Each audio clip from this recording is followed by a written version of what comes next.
हम लोग इराक का निर्माण कैसे होता है और कैसे वहां अमेरिका ही सद्दाम हुसैन को लाता है और फिर वही अमेरिका सद्दाम हुसैन को फांसी लगवा देता है, और क्यों सद्दाम हुसैन की एक सनक और एक क्रूर शासक बनने की जिद ने तीन तीन खाड़ी युद्ध करा दिया। खाड़ी युद्ध किसे कहते हैं और ये कब कब कैसे कैसे हुआ और कैसे इराक से कई टन सोना अमेरिका लेके चला गया। तो देखिए, इसके लिए हम लोग को बहुत पहले जाना पड़ेगा, लगभग 100 साल के इतिहास को हम देखते हैं कि इस मिडिल ईस्ट और ये यूरोप के बीच में उस्मानिया सल्तनत का हुकूमत था, जिसे हम ऑटोमन साम्राज्य कहते हैं। ये मुस्लिम शासक थे, ये यूरोप तक कब्जा कर लिए थे और यहाँ स्पेन तक जाने वाले थे यहाँ पर। और ये इतना तेजी से बढ़ रहे थे कि यूरोप के लोगों ने कहा कि भैया भागो, कोई नया जगह खोजो। इसी सब सिलसिले में वास्को डिगामा, कोलंबस, ये सब खोजने के लिए निकला है कि भैया इस सिधाने तक चले आए सब। लेकिन बाद में इनका पतन हो जाता है और प्रथम विश्व युद्ध के समय इन लोग का बहुत बुरा हाल हो जाता है।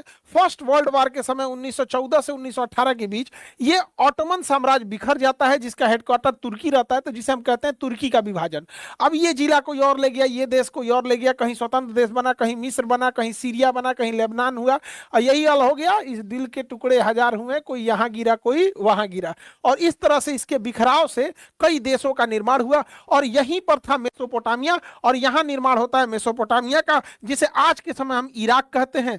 तो तुर्की का जब विभाजन हुआ तो ब्रिटेन ने कहा कि ये वाला एरिया हम रखेंगे, तो इस इराक को ब्रिटेन अपने पास रख लेता है प्रथम विश्व युद्ध के बाद, और यहीं से मेसोपोटामिया से बनता है वहां पर इराक। लेकिन ब्रिटेन जो होता है 1932 में इराक को आजाद कर देता है। 1932 में इराक आजाद हो जाता है और 1932 से 1958 तक, यानी 30 सालों तक इराक पर किसी चुनी हुई लोकतंत्र का सरकार नहीं रहता है, बल्कि वहां राजशाही आ जाती है, मोनार्की आ जाती है, और वहां शासक बनते हैं फैसल प्रथम 1933 में, गाजी प्रथम 33 से लेकर 39 तक, और उसके बाद अंतिम राजा होते हैं फैसल द्वितीय। ये 1939 में जब गद्दी पर बैठते हैं तो उनकी उम्र रहती है 4 साल, बाबू रहता है, अपने चाचा के गोदी में बैठल रहता है। और जब ये 23 साल का होता है तो इसी का सेनापति, छोटी उम्र में 23 साल के एज में बेचारे को, इसी का सेनापति जो रहता है अब्दुल करीम कासिम ने 1958 में, इस करीम कासिम ने इसकी हत्या कर देती है, 23 साल की उम्र में हत्या करके, और ये करीम कासिम सत्ता में आ जाता है। और इस प्रकार से राजशाही बदल जाती है सैनिक तानाशाही में, यानी जनता को कोई फर्क पड़ने वाला नहीं है। अब्दुल करीम कासिम एक क्रूर शासक था और ये अच्छे से शासन कर रहा था 10 सालों तक। लेकिन 10 सालों तक जब इसने शासन किया, जनता पर अत्याचार ज्यादा किया, तो इराक में एक नई पार्टी का गठन हुआ, उसका नाम था bath party.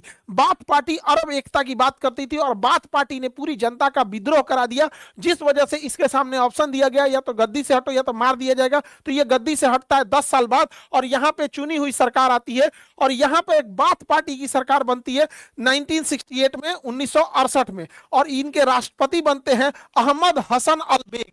Ahmad Hasan Al Baik जब राष्ट्रपति बनते हैं तो ये शासन ठीक से चला रहे होते हैं, लेकिन ये रसिया के फेवर में रहते हैं। तो अब अहमद हसन अलबेग, यूएसएसआर उस समय नाम था, बाद में टूट के रसिया बना था, तो उसके फेवर में रहते हैं। तो अमेरिका नहीं चाहता है कि इराक का कोई एक ऐसा राष्ट्रपति आए जो कि रसिया के फेवर में रहे, इसलिए अमेरिका शुरू से, उसकी खुफिया एजेंसी सीआईए चाहती थी कि कैसे ही अहमद हसन अलबेग को यहां से हटाया जाए। इसके लिए उसे लाया जाता है सद्दाम हुसैन को। देखिए, सद्दाम हुसैन कोई सैनिक नहीं था, कोई सेना के पोस्ट पे भी नहीं था, लेकिन ये फील्ड मार्शल की वर्दी पहन के घूमता था। ये बहुत ही क्रूर शासक था। जब ये अपनी मां के पेट में था तो इसके पिता की मृत्यु हो गई थी। जब ये इसकी मां को ऐसा लगता था कि शायद ये ऐसा कुकर्मी है, ऐसा करमफोर है कि एकरे चक्कर में हुआ, तो इसकी मां ने जहर खाने का भी प्रयास किया था। तो ऐसा कहा जाता है कि पड़ोस में रह रहे यहूदी परिवार ने बचाने का प्रयास भी किया था, लेकिन सद्दाम हुसैन बच गया। और जब सद्दाम हुसैन पैदा होता है तो इसकी मां इसे छोड़ देती है और इसकी ये अपने मामा के यहाँ इसका परवरिश होता है। तो बचपन से ये क्रूर शासक था। ये भी ज्वाइन कर लेता है बाथ पार्टी और धीरे धीरे सीआईए की मदद से ये बाथ पार्टी में ऊंचे पद पर पहुंच जाता है और हसन अलबेग इसे उपराष्ट्रपति बना देते हैं, वाइस प्रेसिडेंट। जब ये उपराष्ट्रपति बनता है तो इसे खुफिया एजेंसी का हेड बनाया जाता है। खुफिया एजेंसी के हेड होने के नाते ये वहां अपने विरोधियों को इतनी बुरी टॉर्चर करके मारता है कि इसके नाम से पूरा खौफ जा जाता है और ये पूरी ब्यूरोक्रेसी में अधिकारियों के बीच में अपनी पकड़ बना लेता है और इतना मजबूत पकड़ बना लेता है कि उस समय इराक में प्रधान राष्ट्रपति हसन अलबेग से ज्यादा खौफ सद्दाम हुसैन का था। और यही समय जब आता है, 10 साल जब बीतते हैं और 1979 आता है, तो इस समय ईरान में हाँ, यहाँ पर रोहुल्ला खमैनी की सरकार आ जाती है। रोहुल्ला खमैनी जो है अमेरिका के वर्चस्व रजा पहलवी की सरकार को गिरा के जब यहाँ आ जाते हैं, तो सीआईए कहती है कि इन्हें हटाया जाए, वरना ये भी रूस के फेवर में हो जाएगा और ये भी रूस के फेवर हो जाएगा, तो अमेरिका के लिए दिक्कत हो जाएगा।